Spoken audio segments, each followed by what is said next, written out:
I've heard a startling statistic about our July 2024 market that we went through a few months ago.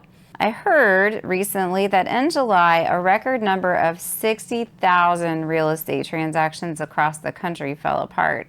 And that is 15.8% of all the homes that went under contract. So that's a pretty staggering number.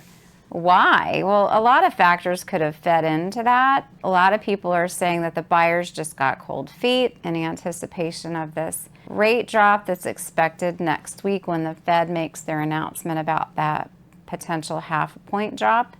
I've got another theory to go along with that too. I think we had a combination of people anticipating that rate drop, but also sellers who have gotten used to not doing anything when it comes to making repairs on their house.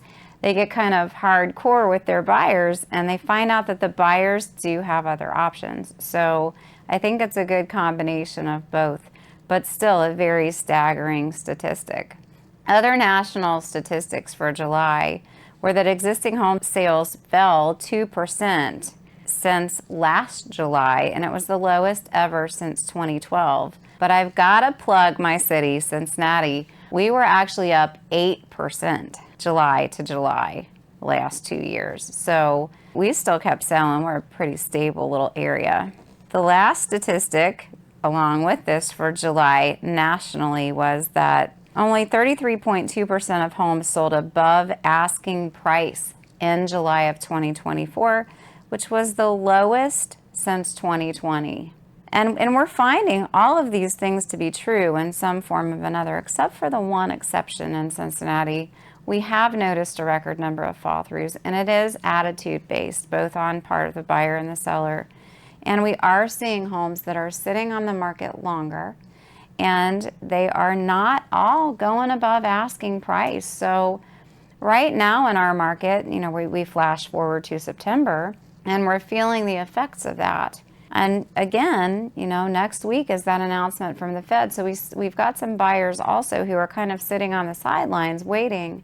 But buyers, I've got to tell you, we're past July. Let's move on to September and understand that the rates have been steadily declining in anticipation of the announcement of the Fed for next week. So you may not see that big giant drop you're expecting, because rates have gradually been dropping according to my loan officers out there that I communicate with. July was pretty staggering. July 4th is the beginning of the fall market, so we saw a drastic start to that. And you know, we're well in the swing of the fall market now. What's going to happen next remains to be seen, but given the high housing prices and the economic concerns that we've got going on, and this presidential election, one thing is for sure about the end of this fall market, it's going to be very, very interesting. But as always, after the election's over, no matter which way it goes down, we're probably going to see confidence return to the market. So maybe we may be experiencing some delays here in the meantime. But moral of the story is, if you're buying or selling, any time is a good time to buy or sell when you have to. So if you're looking for that house, don't sideline yourself for any of these reasons. And if you have to sell, don't sideline yourself for any of those reasons either. Get that house on the market, get it exposed to as many buyers as possible, and the goal is always to get it sold in the shortest time frame possible. So we will continue on and carry on and see what the rest of this fall market has to bring for us.